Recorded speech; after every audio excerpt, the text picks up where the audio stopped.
नमस्कार, खबरों की खबर में आपका स्वागत है। डोनाल्ड ट्रंप के सारे दांव उल्टे पड़ते चले जा रहे हैं।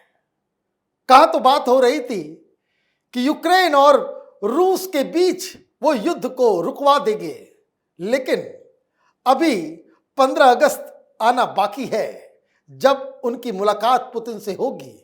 लेकिन अभी से ही ऐसा लग रहा है कि वो डील ठंडे बस्ते में जाने वाला है। कोई सक्सेस वहां हाथ नहीं लगने वाली डोनाल्ड ट्रंप के, और ये जो सपना नोबेल प्राइज का है वो सपना ही रह जाएगा। टैरिफ के चक्कर में डोनाल्ड ट्रंप अपने देश में ही फंसते चले जा रहे हैं, और खास करके हिंदुस्तान ने जिस तरीके का डिप्लोमेसी और पूरी दुनिया को अमेरिका के खिलाफ खड़ा किया है वो अभी आगे हम समझेंगे। अब तो वहां के मॉल्स, वहां की सोशल मीडिया, हर जगह लोग ताने दे रहे हैं, कोस रहे हैं डोनाल्ड ट्रंप को, क्योंकि उनकी टैरिफ की वजह से महंगाई अब साफ साफ दिखाई पड़ने लग गई है। डाटा जो आ रहे हैं वो चौंकाने वाले हैं, और इसलिए जो कई सारे एक्सपर्ट्स हैं, कई सारे पूर्व अधिकारी हैं, वो अब खुले रूप से सामने आ रहे हैं और प्रधानमंत्री मोदी के समर्थन में बयान दे रहे हैं। प्रधानमंत्री मोदी का नाम लेकर के कह रहे हैं कि ट्रंप के सामने वो झुकना नहीं चाहिए हिंदुस्तान को। तो वो सारी खबरें मैं आपको दूंगा, लेकिन ये जो डील जिसके बारे में बहुत चर्चा है पूरी दुनिया भर में, वो क्यों फेल होने वाला है उसके बारे में जानना और समझना जरूरी है। पहले देखते हैं कि इस मसले पे क्या खबर आ रही है। US president Donald Trump said that Russia and Ukraine would have to swap lands with each other as a part of a potential peace agreement. He admitted that Russia has occupied very prime territory and that there would be effort to take back some of it for Ukraine.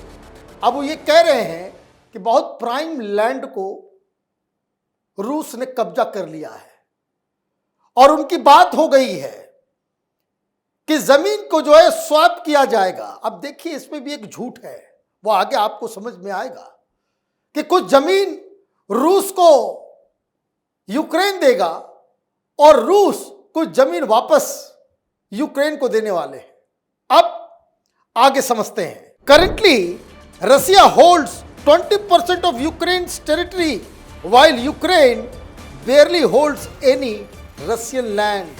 हकीकत क्या है कि रूस ने 20% जमीन Ukraine का कब्जा कर लिया, घुस गए अंदर, और यूक्रेन के पास कोई भी रशियन टेरिटरी नहीं है। तो वो एक दूसरे को जमीन लौटाएंगे, ये थ्योरी ही गलत थी। अब आगे क्या है? क्या रूस लौटाएगा? क्या खबर आ रही है? Moscow wants to retain its strong hold over Donetsk and Luhansk, as it is a region rich with coal, heavy industry and infrastructure. Moreover, it has been at the heart of the conflict since 2014. As a key condition of the ceasefire deal, Moscow is also opposed to Ukraine becoming NATO member. अब लीजिए, कुछ इलाके जहां कोल है, infrastructure है, heavy industry है, वो वापस नहीं करेगा, वो वापस नहीं करना चाहता। और ये शर्त भी है पुतिन का कि नाटो का मेंबर नहीं बनेगा यूक्रेन, तभी ये पीस डील जो है वो हो पाएगा, अदरवाइज कोई डील नहीं होने वाला। लेकिन अब जेलेंस्की क्या चाहते हैं, यूक्रेन क्या चाहता है? Ukrainian President Volodymyr Zelensky is ready to cede territory. It will only agree to a peace settlement if it comes with a NATO membership and security guarantee, according to Telegraph. Telegraph ने खबर छापी है और ये कहा है कि जमीन देने को तैयार है यूक्रेन, कि रूस को ये जमीन दे देगा जो वो चाह रहा है, लेकिन नाटो का मेंबरशिप चाहिए। यही तो मेन मसला है। जेलेंस्की नाटो के मेंबरशिप की बात को छोड़ेगा नहीं, और पुतिन नाटो को यूक्रेन में घुसने नहीं देंगे। तो ये डील तो पहले से ही लग रहा है नो डील है। और व्हाइट हाउस की तरफ से भी अब इस तरह के संकेत मिल रहे हैं कि बस एक कटसी मीटिंग होगी, मीडिया में बस नाम आएगा, रियल सेंस में कोई डील नहीं होने वाली है। और इसके पीछे क्या कारण है आप देखिए कि किस तरीके से डोनाल्ड ट्रंप ने आज कहा कि इंडिया के ऊपर हमने 30% टैरिफ जो लगाया है उससे रूस को बहुत नुकसान हो रहा है। भाई आप डील करने जा रहे हो कि आप पुतिन को चिढ़ा रहे हो कि उनकी वजह से, हालांकि अब तो अमेरिकन पब्लिकेशंस में सारी बातें खुल के आ गई है, लगातार आर्टिकल्स आ रहे हैं, एक्सपर्ट्स लिख रहे हैं कि ये जो आपने रूस से ऑयल खरीदने की सजा इंडिया को दी है ये बैकफायर करेगा, क्योंकि आप अजरबैजान से भी ऑयल और गैस ले रहे हो, पूरा यूरोपियन यूनियन रशियन गैस ले रहा है, और जो अजरबैजान में जो गैस और तेल आ रहा है वो तो सब ईरान और रूस से ही आ रहा है। तो ये कह देना कि हिंदुस्तान चूंकि वो ऑयल ले रहा है इसलिए आपने 50% लगाया है, ये तो स्टैंड करता नहीं है। और वहां के लोग क्या कह रहे हैं? मीडिया इंडिया के साथ है, और अब तो प्रधानमंत्री मोदी के पॉलिसी के साथ वहां के बड़े बड़े दिग्गज भी खड़े हो गए हैं। हमने आपको पिछले 3-4 दिनों में कई सारे एक्सपर्ट्स के बारे में बताया, अब इसमें नया नाम भी जुड़ गया है। Former US deputy secretary of state Kurt Campbell launched criticism on US President Donald Trump's decision to impose 50% tariffs on India. While announcing the tariffs, Trump has been citing India's purchase of Russian oil as the reason for doing so. In an interview with CNBC International, Campbell said, America's most important relationship in the 21st century is with India. Much of that is now at risk. He further said that Indian government was in difficult position because of the manner in which Trump had spoken about the country and Prime Minister Narendra Modi. Campbell also urged India not to give in to Trump's demand.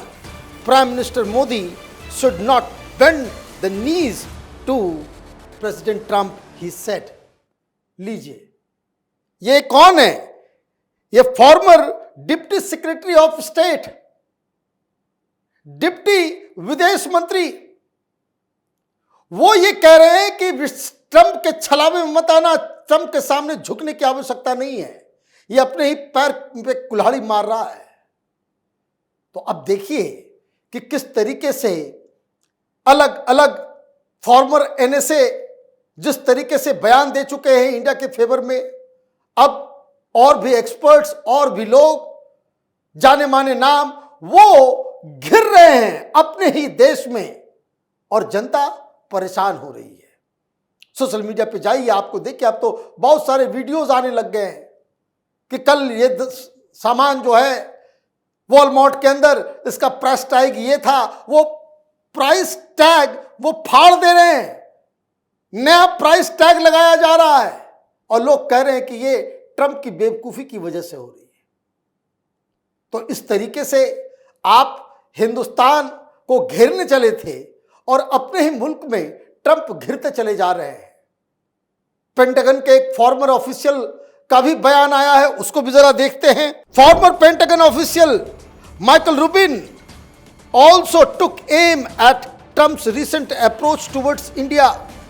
Donald Trump is wrong in targeting India. India is right to stand up for its right. PM Modi standing up for India's right is going to be the episode that historians remember, where the US truly learned that you cannot kick India around. अब वो कह रहे हैं, क्या कह रहे हैं कि इतिहास याद करेगा प्रधानमंत्री मोदी को कि किस तरीके से डोनाल्ड ट्रंप के सामने चट्टान की तरह प्रधानमंत्री मोदी खड़े हो गए और वो झुके नहीं। डोनाल्ड ट्रंप अपनी मुसीबत बढ़ा रहे हैं, ये पेंटागन के फॉर्मर ऑफिशियल ने कहा। Donald Trump is wrong and US will try to work Through that, once this episode passes, India-US relations will improve significantly. और वो ये भी कह रहे हैं, हालांकि वो पॉजिटिव हैं, कि ये एक दौर है, ये गुजर जाएगा। ये पागलपन जो है डोनाल्ड ट्रंप का, जब नशा उतरेगा तो फिर हिंदुस्तान और अमेरिका का रिश्ता वो सुधरने वाला है। लेकिन अभी प्रधानमंत्री मोदी जो कर रहे हैं वो हिंदुस्तान के लिए गर्व की बात है। इसका मतलब क्या है? एक बात जो बराबर और लगातार कैपिटल टीवी की तरफ से कहा जा रहा है कि आप कुछ भी कर लो, हिंदुस्तान के खिलाफ ये 50% का ये जो तलवार आपने लटकाया है, ये वापस आपको अपने ही सर पे रखना पड़ेगा।